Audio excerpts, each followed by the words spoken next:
আসসালামু আলাইকুম ওয়া রাহমাতুল্লাহি ওয়া তাআলা ওয়া বারাকাতুহু। প্রিয় শ্রোতাবৃন্দ, আল্লাহ পাক রব্বুল আলামিনের অশেষ দয়া ও মেহেরবানি, আবারও আপনাদের সামনে একটি ছোট্ট আমল নিয়ে এসেছি। স্বামী স্ত্রী উভয়ের মহব্বত কি করে বৃদ্ধি হবে, কি করলে পরে, কোন দোয়া করলে পরে, কিভাবে আমল করলে পরে স্বামী স্ত্রী উভয়ের প্রতি মহব্বত বাড়বে, ভালোবাসা বাড়বে আল্লাহর তরফ থেকে, আল্লাহর দানে।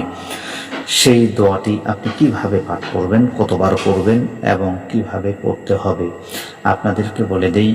এই দোয়াটি স্বামী স্ত্রী উভয়ে ফজর নামাজের পরে অথবা এশার নামাজের পরে পাঠ করতে হবে, তাহলে স্বামী স্ত্রীর মধ্যে মহব্বত বৃদ্ধি হবে।